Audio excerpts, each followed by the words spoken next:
I never like seeing stuff like this. Headline here on the F1Chronicle.com. Jack Doohan is not certain that he's going to be at the next Grand Prix, which for those that are wondering is round 4 in Bahrain. Now, of course, there are lots of rumours about Jack Doohan leaving Formula 1, about leaving his race seat after 5 Grand Prix this season.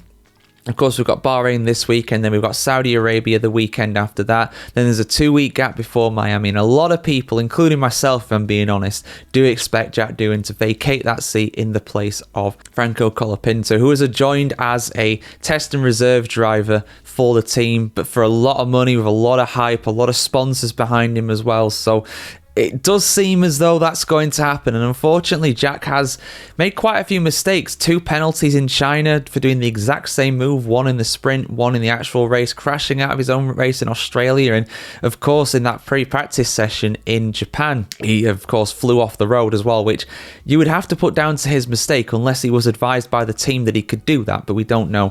We're not privy to those conversations. But yeah, not certain he's going to be at the next Grand Prix. You don't like to hear stuff like this. But let's have a look at what's been said.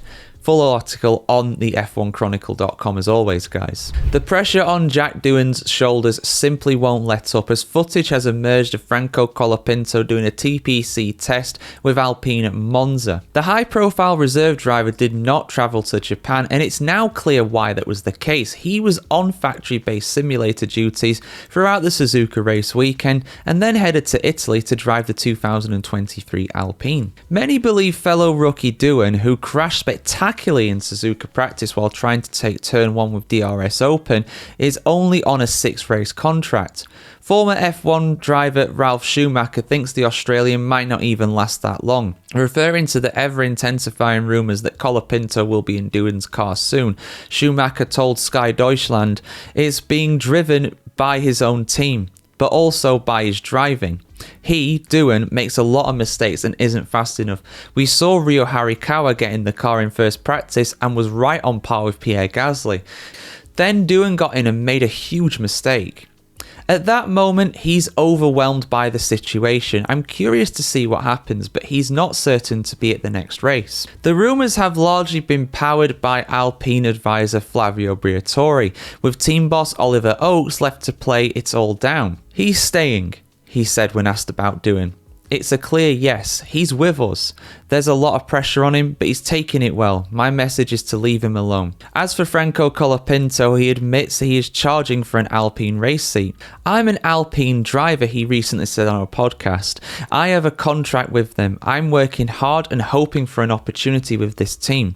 They went out of their way to bring me in. Indeed they did. They paid a lot of money to bring him in. I think around $20 million was the rumoured release fee to get him out of that deal at Williams. We don't know with Doohan. For me, for what it's worth, like I said, that 6-race deal, that is very much what's being rumoured, that's what's being talked about, and when there's that many rumours about things in Formula 1, it's usually true. Of course, he had his debut in Abu Dhabi last season. That means that he's got 5 races left when he started this season. He's done 3 of them already. Number 4 is Bahrain. Number 5 is Saudi Arabia. I'm sure I heard a rumour that the Miami Grand Prix sent out a tweet with Franco Colapinto on it being like, hey, Franco, see you later this year, or see you in May or whenever the race is this year.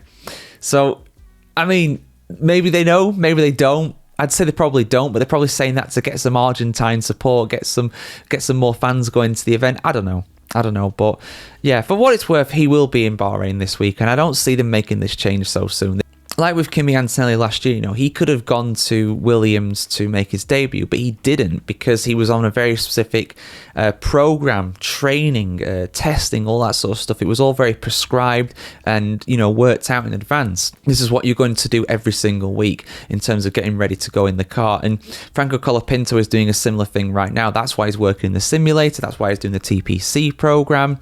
It's not uncommon. A lot of drivers and a lot of teams do TPC programs. We saw that Valtteri Bottas was testing in Barcelona this last week from McLaren as well. It happens. With Franco, it's a little bit different. Like I said, you don't pay that much money for a reserve driver and not use them. You use them at the first opportunity you get. And I am fully in the belief that they would have used him from the start of this season had Jack Doohan not had a valid contract with Alpine for 2025, or at least the first 5 or 6 races of 2025, depending on how you look at it. So those are my kind of thoughts on it, guys. I think, unfortunately, Jack is caving under the pressure, really. That mistake in Japan did reek of both a rookie error and also someone who is trying to impress and look good in front of the cameras and trying to show his team that he's a good solid driver, a dependable pair of hands. And unfortunately, those kind of incidents more than allude to that not being the case and actually being the precise opposite of that. So it's cutthroat, it's tough, but it's Formula One. It's the pinnacle of motorsport for a reason. It takes no prisoners, particularly when you've got Flavio Briatore involved. He does not take any prisoners. Absolutely not. Anybody who used to follow Formula One back in the day will know that that guy did not take any prisoners at all. Anyway. Your thoughts in the comments below, guys. Is Jack Doohan going to be racing in Bahrain? For me, he is. But how much longer is he going to last? Is he going to be axed after Saudi Arabia? Honestly, I reckon the Monday morning after Saudi Arabia, it'll be officially announced he's gone. I genuinely think it'll be that quick, but we'll see what happens, guys. He'll just go back to being the reserve driver. He'll still be around the paddock, but it's not the same, is it? It's really not the same. Like, share, comment, subscribe to see much more like this, guys, and hope you have a great day ahead. And yeah, catch us more for more news, stories, and opinion pieces just like this on the weird and wacky world of Formula One.